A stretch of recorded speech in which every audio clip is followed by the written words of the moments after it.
Welcome to episode 9 of the Cleverly Changing podcast, where we discuss culture, life, and everything in between from a homeschool perspective. Today's topic is all about health. So we want you to learn about how to take care of yourselves, how to teach your little ones to take care of themselves as well. So we have a proverb for today, and it's an African proverb, and it states, "The forest not only hides woman's enemies, but it's full of woman's medicine, healing, power, and food." Let me say it again.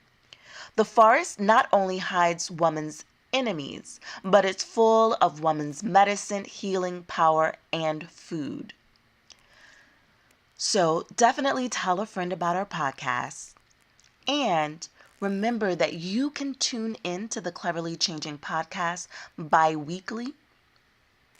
The podcast is found on iTunes, SoundCloud, Stitcher, TuneIn, and in other places that podcasts are played. So we look forward to today's episode. And if you want to visit the show notes page, remember to go to CleverlyChanging.com and you can find the podcast on the sidebar. All right, without further ado, let's listen to the discussion. It's now time for the word of the episode.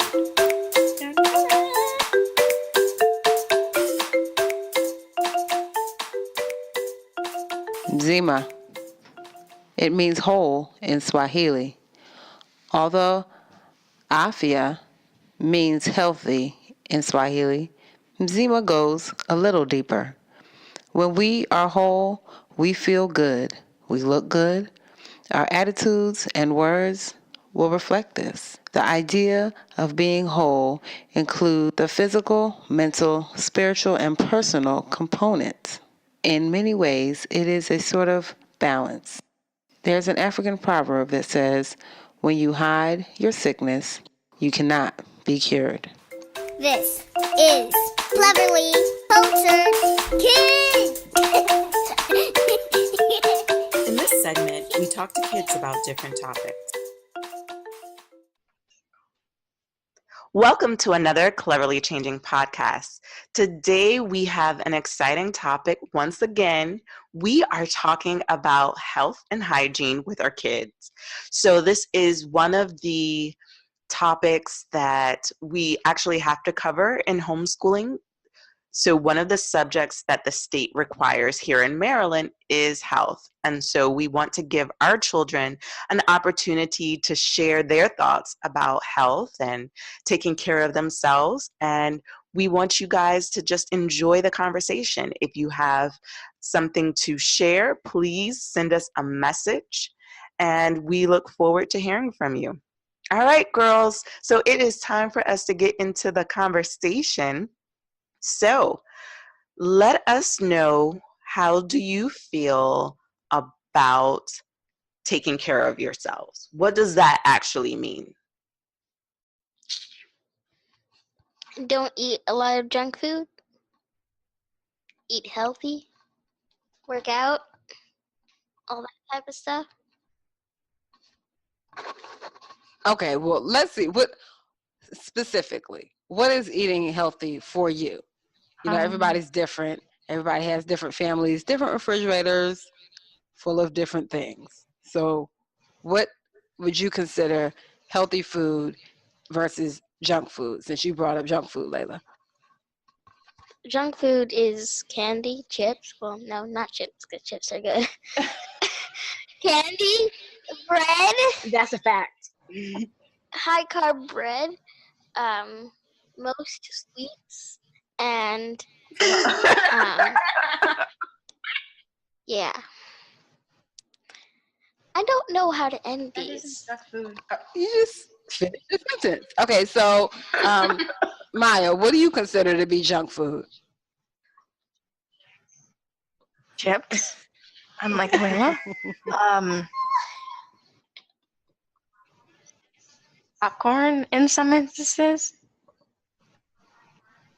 Some popcorn is not very healthy, and some of it tastes weird, in my opinion. Wow.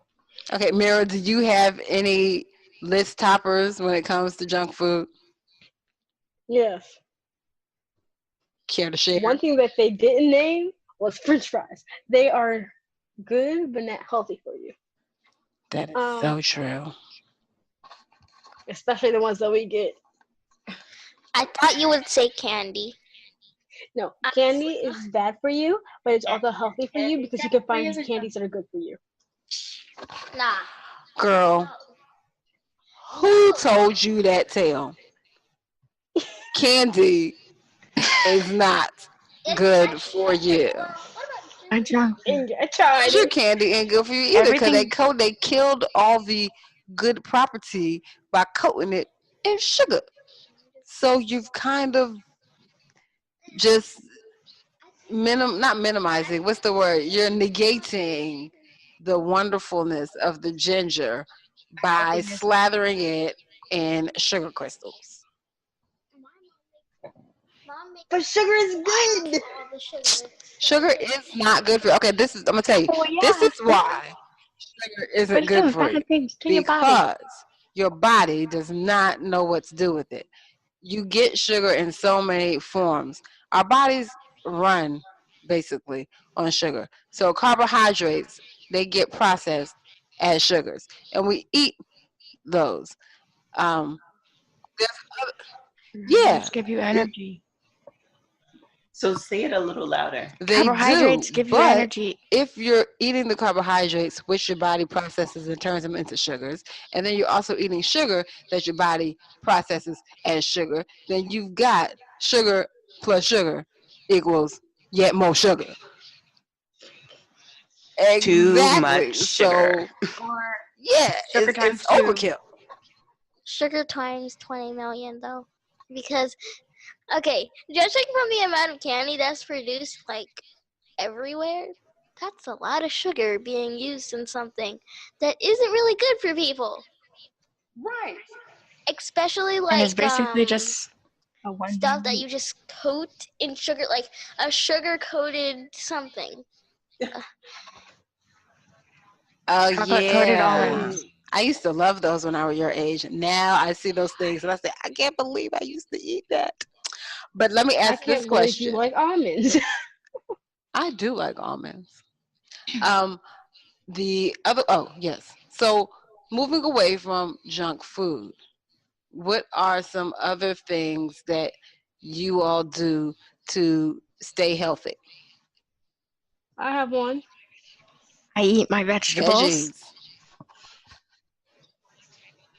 What type of vegetables do you like?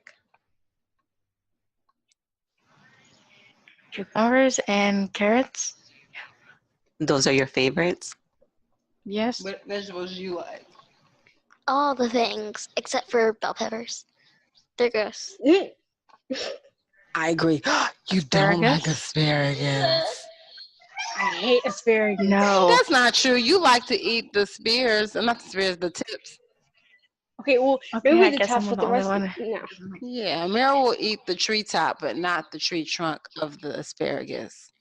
Well, we say tree top and tree trunk.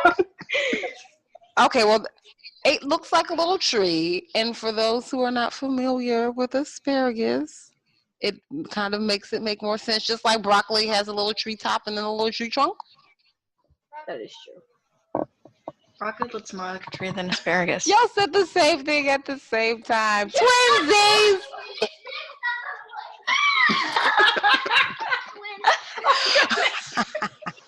Wait, what did she say? I didn't hear her. Oh, okay. So, what do you like to eat that's healthy, Amira? I like corn. Baby corn specifically. So, what do we do with our bodies other than eating that can promote good health? Exercising. I was going to say too. that. Well, what kind of movement can we do? Getting I mean, is any kind of movement good movement, or Is there more to it? I got 2. Most of the time when you say that question, there's So more to it. if So I'm you going live to in an assume. apartment and there's a store near you that you want to go to, walk instead. And ride, if you have a bike, ride your bike a lot, like I do. I wish I could ride to the grocery store. It's too far away. Well, not really the grocery store, but like We some don't random have store. any corner stores in here. We're not in 1977. Okay, so we were talking about movement, and what kind of movement would you suggest, since any old movement isn't gonna be sufficient? Well, if you live close to a place that you can walk to, walk there, because you're also saving the environment and exercising at the same time. And then also you can ride your bike around your neighborhood, like I do. What about dancing? Does dancing count as exercise? Yes. Especially if you're dancing the way these little ladies like to get down. What to get down? Oh boy. Ahem. So, so there's a lot of different types of exercises you can do. What about playing kickball? That's I absolutely hate kickball. yeah. Yeah, but outside games or games in the gym, games also count as exercise. It's not just stretching. Walking counts as exercise, contrary to what a lot of people think. Yes, walking I does think. count. Oh, Chewing I was gum. thinking when you said contrary to what people think, I think that I don't know. It seems to me that folk may be thinking that just walking around your house, doing normal things, walking from the living room to the kitchen or from the bathroom into your bedroom, that kind of stuff, isn't considered exercise. I would consider that just movement, Right. So you do have to walk briskly. You have to be very intentional about the walk. It can't just be very relaxed and everyday type of walking. Just taking a step, period. Like some people are counting steps. Just taking a step around your house, that's not counting because you're not getting your heart rate up. You're not really working yourself. No, I'm not saying it doesn't count at all. I'm just saying that if you want to see more results, you actually should walk briskly and be more intentional about it. Well, if you do walk slowly for a long amount of time, it might work, but I don't know.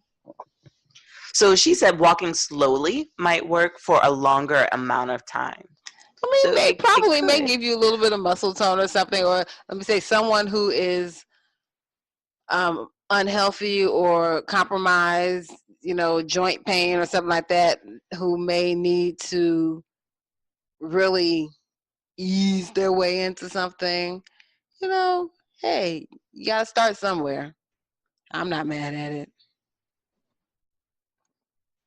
Oh, we said movement. What about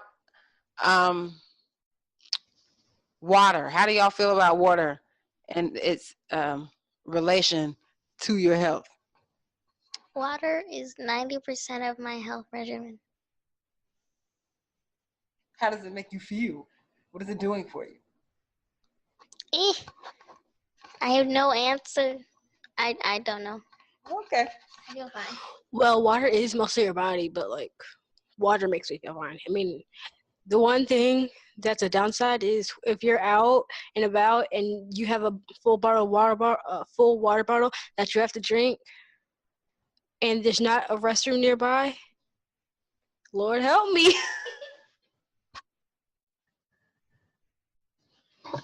Okay. All right. So water is healthy. What about bathing? Because that deals with water too. Is that something that we should do every day? Normally, you don't tell us to bathe. You tell us to take a shower. Bathing is the same thing as cleaning your body.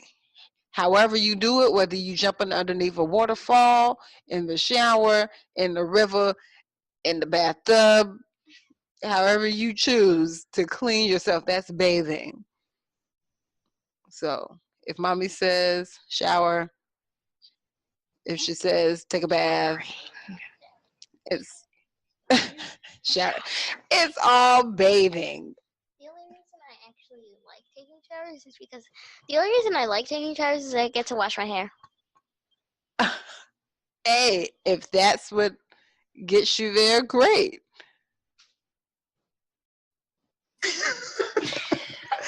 And washing your hair is important because you want to make sure that you're clean from the top of your head to the bottom of your toes. So you do need to wash your hair. You want to wash your toes. You want to wash even places that you don't necessarily think of, like behind your ears Yes. and your neck. Because those are some of the places that sometimes and kids those can little forget. areas will get good and stanky. Behind your ears will get twangy if you leave those babies alone now. Right. That is so true. And brushing your teeth, how often should you do that? At least in the Every morning. day. In the morning. At least, she said. You can do it more times than that. Twice a day. You don't need to brush your teeth after every meal. Just brush your teeth however. twice a day and you should be fine for a while. So twice a day is good, and it actually is good. If you could do it after each meal, that's probably good too. But I know that that's not something that everybody can do. But it does not hurt to brush your teeth after every meal because you do have food that can sit on your teeth and cause decay. So brushing your teeth after every meal is definitely that is. I have a question. How long do you brush your Really decay that much after a few hours? How long do you brush your teeth when you brush your teeth? Or how long should you brush your teeth, do you think? Either however long it takes to sing a favorite song, or birthday song, or ABCs. 2 minutes.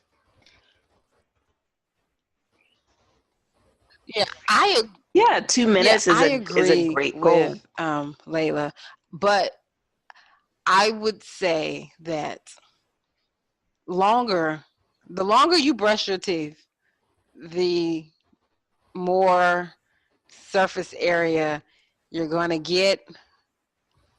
I know for myself, I know this is supposed to be about y'all, but for myself, I like brushing my teeth, and I take a long time to brush my teeth. So I always feel like I have shortchanged myself if it's only been about 2 minutes. I will walk around the house brushing my teeth. It just makes me go longer. And honestly, when I go to the dentist, he doesn't have a lot of work to do. He doesn't hardly have anything to do. There's not any long time scraping. I just recently learned this term. It's called descaling or scaling, where they're scratching the tartar plaque or something like that.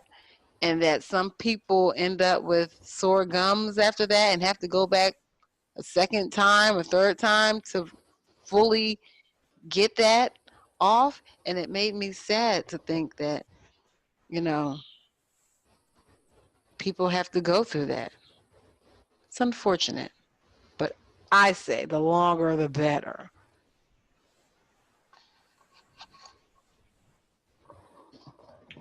So how often do you wash your hands? Because that's something else that's a part of healthy hygiene. I know one for sure. After you touch a pet, wash your hands right after. Wash your hands every chance you get. What about mealtime?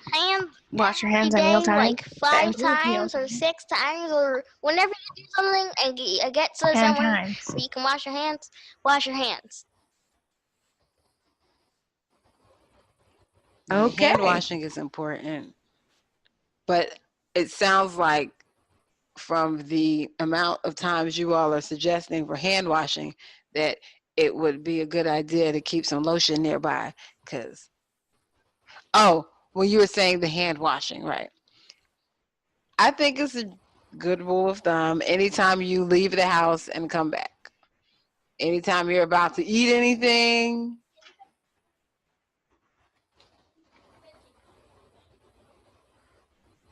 Right. And also remember that when you're washing your hands, you also should wash your nails as well. Because the germs don't just get on your palm, the palm of your hand. It also gets under your fingernails. In the back of your hand.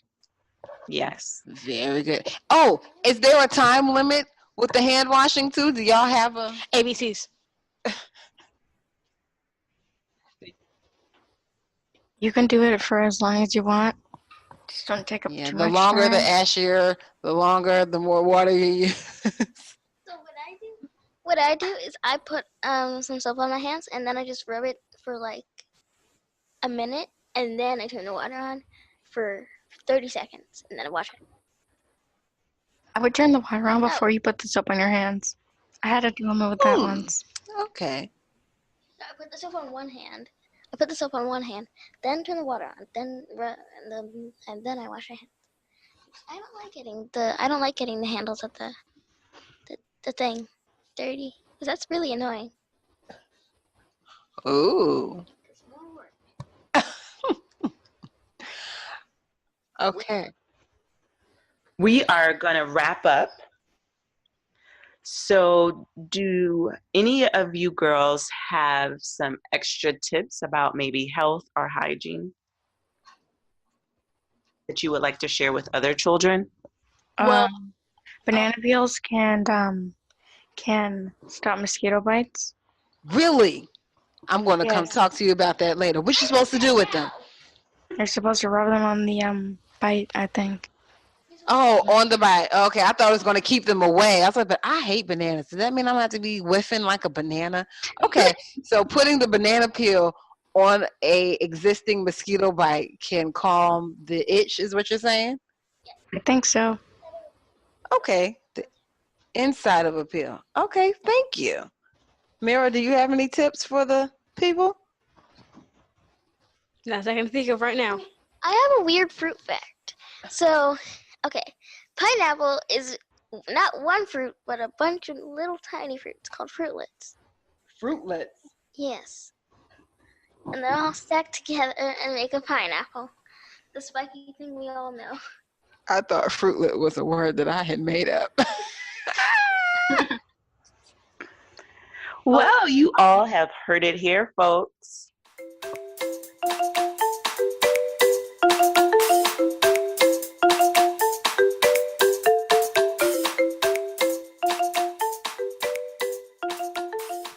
Hi, welcome to another Cleverly Changing podcast. Where we talk about culture, life, and parenting from a homeschool perspective. Today, we are going to talk about a new topic, and the new topic is about healthy living and how to take care of yourself. How do we teach our children about health? And we're going to answer one question that we received as well. So we are going to just jump into the conversation. So do you want to start, Miriam? Well, health is, it's a subjective subject in many ways because, there are people who eat meat and say they're healthy. There are vegetarians and they say they're healthy. You've got vegans, ketos, pescatarians, and cessarians and suches, and they all, claim to be living healthy lifestyle. But I think that when we talk about health, it's more than I only get a cold once a year. It is a lifestyle. Yes, we said that. And that you need to do more than just be concerned about what you're putting into your body. I think it also involves getting appropriate amounts of sunlight. I think it also involves getting the appropriate amount of exercise. There's the food component, water component, mineral component.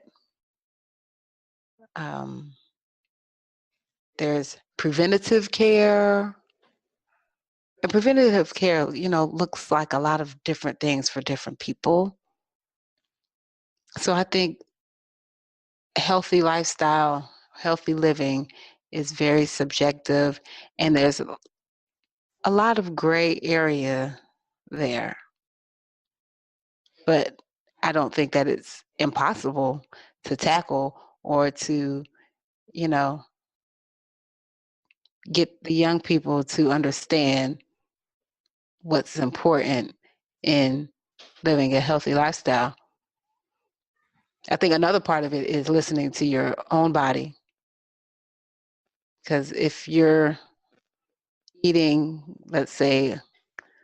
wheat, let's say wheat is in your diet a lot, and you're noticing that you've got really dry skin, you're itchy, or eczema, or something like that, then maybe your body's trying to tell you, I don't think we like wheat too much. You may need to eliminate it for that particular reason. Right. And getting the adequate amount of sleep is Oh, very yes. important too. Sleep. I left that one out. Yeah, that's important. I wish I could get the adequate amount of sleep. Yeah. I don't feel like I get an adequate amount of sleep. Yeah. They say that as an adult, you need 6 to 8 hours, and that children need, including teenagers, need, from 14 to 10 hours, depending on, the age range. Right. Yeah, I've read that a lot of high schools are, maybe not a lot, but some high schools are entertaining the idea of having later start times so that the children have more time to rest. And especially, with the extracurricular activities and clubs and all the things that we have our young people involved in, community service and things, so that they are more appealing on their college applications. They're really stretched. A lot of them are, and could certainly appreciate an extra hour or two before school starts. Right. So when it comes to health, I think it's important for us to teach our children how to take care of themselves, but also to help us recognize how we need to take care of ourselves at the same time. So there needs to be a component of self-care that's involved when you homeschool your kids, as well as just incorporating the healthy living principles that you just mentioned into the everyday education, because I believe that being healthy is a lifestyle, and it's not just mentioning principles, but really learning how to apply them on a day-to-day basis so that it's secondary and not something that you have to go out of your way to do. It should be something that comes to mind naturally. And so that's why it's important to teach your kids about healthy living principles while they're young, because they're starting to form their habits and make their choices. And if you want them to make better choices, you have to start guiding those principles while they're young. Yeah, I totally agree. Teaching them how to eat appropriately, how to exercise appropriately, to emphasize, as we were saying, the need for sleep and activity outside, all those things, even meditation or something, a quiet space, how there's many things that you can do to help return yourself to a more balanced state. I don't know that it's completely possible in this day and age to really achieve true balance, but I think we can get pretty close to it if we pay attention to the signs that our body is giving us. I know one of the things that we do in my house is we do a lot of herby things. I have an herb garden. We've got sage and oregano, catnip, all kinds of mints, thyme, lemon balm. We have lots of things that I will go outside and I'll snatch some leaves off and brew them up. There's a store here. There's several stores actually that I frequent that I get dried herbs from, and I make tea. I'll go get tinctures and things and drop it right on in their little smoothies and things. And a lot of times they'll see me doing some of this stuff and they're like, what is this? Why are you doing that? And I'll tell them, sage has a lot of phytochemicals in it. So you're getting the energy and the nutrients that it picked up from the sun. It helps to improve your concentration and your memory. Let's pour some hot water on it and let's drink it. And we'll drink some sage tea, or, we'll chop it up and mix it in a salad or whatever we're cooking for the dinner or lunch. And I tell them that we are amping up our mineral game, and we're getting some good iron, we're getting some chlorophyll, and all these things can help keep us healthy. It can increase the strength and density of our bones. We do, what do you call it? I don't know. Let's call it, we do extension projects with the plants. We just, we'll go and color them. We'll do a leaf rubbing, things like that.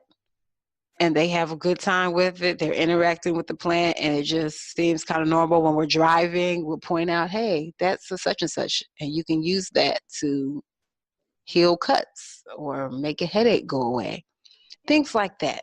So we do a lot of hands-on learning when it comes to health. I really do push the nature's cure more so in my household. I am more afraid of allopathic side effects than I am of plant side effects. So allopathic medicine, well, what most people call traditional medicine, I'm not against it. It certainly has its place. But if I can fix something through eating some garlic, drinking lemon or lime water, then that's what I'm going to do first. And I try to, push them to try certain things because it's not that bad most of the time, Put some lime in your water. It'll help increase your nutrient absorption. And it doesn't taste bad. If you need, we'll sweeten it up with a little drop of agave or something, a little drop of honey, and maybe it'll make it a little more palatable for you. So I try to teach them things that they can do when they're not feeling well or when they notice something is off. I'm trying to get them to learn to listen to themselves more often. Mm-hmm. Maybe you should drink some water. How much water have you drunk today? You said your head hurts. Do you feel that air coming across the ceiling? You need to cover up your head because now you're going to have sinus trouble, which means you're going to have to eat a clove of garlic. Fire. So we do a lot of that type of health in our household, we also do outside activity. Well, I'm increasing it now that the weather is changing. What kind of stuff do you do for teaching healthy principles? So we actually have a health book, and I will leave it in the show notes. I got it from Carson DeLosa, I believe. Oh, Um, but it's pretty basic, but I also like to do things from a natural foundation as well, because I feel like your body is going to give you cues. What are you going to do with them? So for us, it is, learning about a balanced diet, but with my family, it's a little bit different since we do have the two type 1 diabetics in our family, where we've actually started cutting back on juice because a lot of things have hidden sugars in it. yeah. And my daughter she was drinking a lot of her calories and a lot of her carbs, and I realized that it's not healthy for her. And so we're trying to go through just some new changes with our diet. We always ate pretty healthy, so that wasn't one of the issues. We're not into sweets, we're not into candy, artificial sugars, and all that. It wasn't something that was ever a part of our diet, so that's not our hang up. But what people may not realize is a lot of the foods we eat have hidden sugars in them. And so what we've had to do is just make better choices that are more balanced. So we don't have a meal that's heavy on the sugars and not a lot of proteins. So as vegetarians, we sometimes do eat it may not be like the natural vegetables, they have carbs, but not a whole lot of them. But it's still, you want to balance that out with proteins and, natural fibers. So it's really just learning how to eat the rainbow and how to eat different things that will give you the variety, but also be healthy, so that you're not leaning more towards a carb heavy meal or just a protein meal. We want to balance it out so that we're having a little bit of each.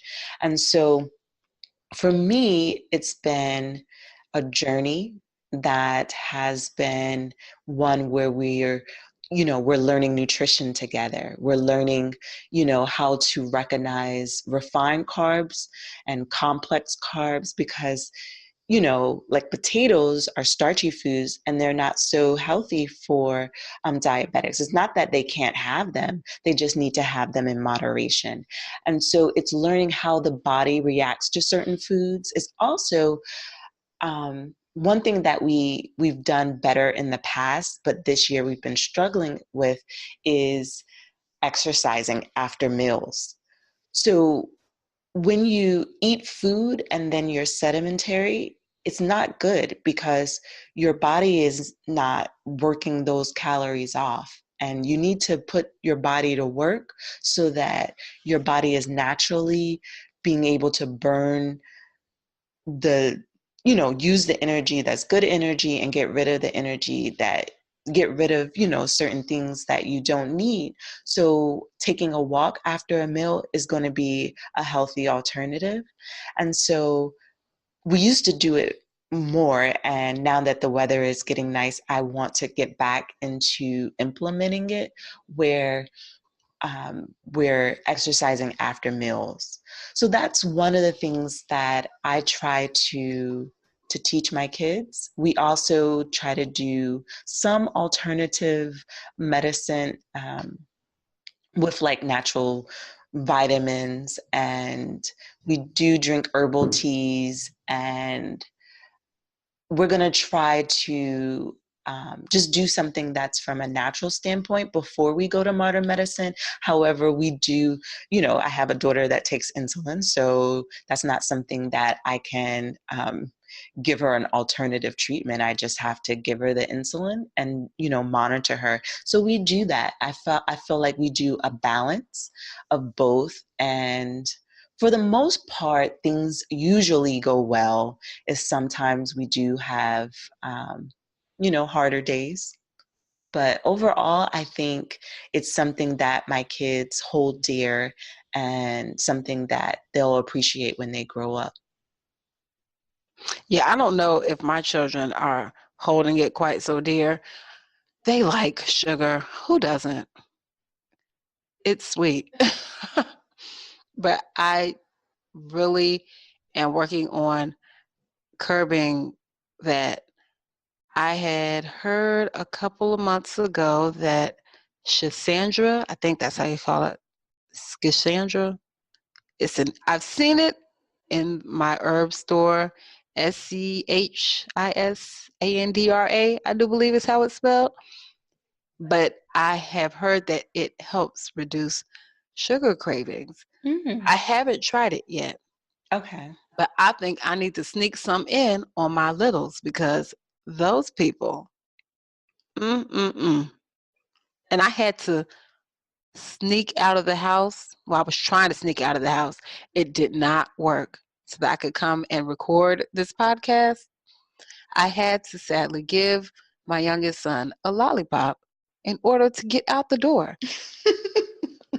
He was plastered to my leg. No, mom. He did not want to let me go, but I needed to go. And so I gave him the candy and I felt horrible afterwards. But I'm looking for, ways to get them to come away from that. I try to offer them, healthier alternatives like, hey, let's have some fruit instead. I remember a couple of years ago, we were at someone's house and they had some strawberries and then they killed it with sugar. And I was like, oh. Oh, they put sugar on top of the strawberries? Yes. Oh. I was grossed out. Yeah, I haven't seen that before. I was like, why are you doing? I said, why are you doing that? And she said, oh, makes the strawberries so much better. I was like, does it really? And then I remember my children were like, can we have some too? I was like, no, you may not. You can have some plain strawberries if you like, but we are not going to be sprinkling some ding dang sugar on the strawberries. Wow. I mean, and I can't lie. I like a good confectionery every now and then, but I mean that's not that really bothered me. As you can tell, I'm still a little rattled by it. Yeah. But I try to push other items. Let's have some blueberries. Let's have some strawberries. Anybody want some cantaloupe? We've got apples, oranges, to kind of curb that sweet fix because in general a lot of the things that we go for that are sweet are empty, but a piece of fruit has fiber with it, and so your body is able to metabolize it differently or more slowly, I should say, because of the fiber and things that are it working. processes the sugar slower. Right. So it's not like you're just getting the big whoomp, which is, the argument with juice as well, because there's no fiber in the juice. Right. And it will cause your blood sugar to spike. Right. So you'll get a quick burst of energy, and then as the sugar begins to wear off, it really drops and boom. Yeah. So you want to really balance that out with fiber. Yes, I've tried to, impart these things to them. And a lot of times I say, hey, mommy, can we have a smoothie? And I'm like, yeah, sure. Let's make a smoothie. We'll do that. Because I know if I say no, I know what the next question is going to be. Well, what else is there that's sugary? I would also like to say that the the way we cook in our house. We're not vegetarian. I was raised vegetarian. I don't I don't cook meat that often. Maybe once or twice a week. That's it. That's enough for me. And we do a lot of meat-free meals in my home. There are times when I will go on a meat strike and I'm like, yeah, I'm not cooking no chicken, turkey, nothing. Everything is vegetable based. And the children are okay with that. And I think that they probably recognize the difference. I recognize the difference, in their level of activity, their level of their behavioral aspect. I notice those. I know a lot of times there'll be people asking about the protein component, but I honestly think that as Americans, we've been not brainwashed, but pushed into thinking that we need more protein than we actually do. I think that animals that are herbivores don't seem to have a problem with the protein. So I don't see why we should have a problem with protein if we choose not to eat animals for whatever reason. If it's a health reason, if it's a political reason, whatever your reason for not eating meat is, I'm not against it at all. But I think that we've kind of been misinformed in general about nutrition. I agree with you.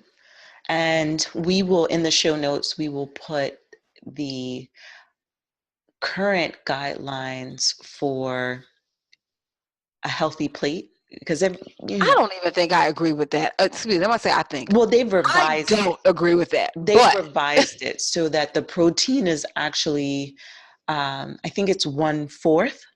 It used to be half, it's now 1/4. yeah, The I don't even guidelines agree have with that. changed. Yeah, I don't even agree with that. I don't think that it's a necessary thing. I don't think it's necessary to eat animals every day. Well, you don't have. There's plant-based protein. Like there are plants that contain protein. Well, I guess maybe I should say it this way. When most Americans hear protein, they're not thinking about something that grew out of the ground. Right, because The blows and the breeze. They're thinking about something that goes moo, cluck, quack, and the rest. Right, but there are some plant-based, like quinoa is one. Right. The ancient grains, a lot of those are. Right, Yeah. the ancient grains. Yeah, I like quinoa. And kamut. Have you tried kamut? I'm gonna have to put you onto some kamut. I like it. It's a lot like brown rice, but imagine if brown rice had more depth of flavor. It's kind of buttery, almost nutty-ish. It's good. I like it. I'll have to try it. Yeah. But I think it's for the modern American diet, we do eat a lot of starches. We pair our foods with starches. And so I feel like we do kind of need to balance those out with the vegetables and the proteins. I think it's important not to have a lot of just one type of food. And Right. so just like we want to diversify our money, we need to diversify our food. I agree totally. Like you said, that when you said eat the rainbow before, I was like, yes. Yeah. That makes a big difference, and I'm going to throw this one out here too. And I've told my children, and don't take this the wrong way, white people. If it's white, it ain't right. So I'm talking about white sugar, I'm talking about white flour, white rice, that stuff. Where it's been bleached and refined. Yeah, even if it says unbleached, it's still a problem because Yeah. The the more processing that the item has gone through, the less nutrition it is giving us, Correct. and the more damage it's going to do. Right, right. And They so tend to be really acidic, and just I'm not going to get into the whole alkaline thing, for but the yeah, sake of conversation, I just want to let people know when we say processed food, if it comes in a package and it's processed. yeah, if they did something to that food in a manufacturer, in a factory, it's been processed. And so you want it to be as, natural as possible, as close to the ground. I've heard one of my friends say, as possible. You want it to be in its original state. Right, So, like, how you see collard greens growing out of the ground. You want them to continue to look like collard greens as much right. as possible. If they look like little fritters where they've been fried and just coated in different things, that's probably not as good for you. So that's something, just a rule of thumb. Yeah, I agree. You want to be the processor of your food. Yes. That way, like when you were talking about the hidden sugars, there seems to be, if it comes in a jar, a can, a microwavable plate, whatever, all those things have sugar in it. I don't understand what that's about, but it seems like if you didn't make it yourself, it's going to have a measure of sugar in it. So, and then salt is the other thing. Yeah. And salt is an issue too. So, if you make it yourself, you are able to control the amount of processing, the amount of heat that's added. You're able to control the amount of salt. You're able to control the amount of sugar. You can add different herbs, roots, spices to bump up the nutrition, to And enhance the flavor. to increase the bioavailability of various nutrients.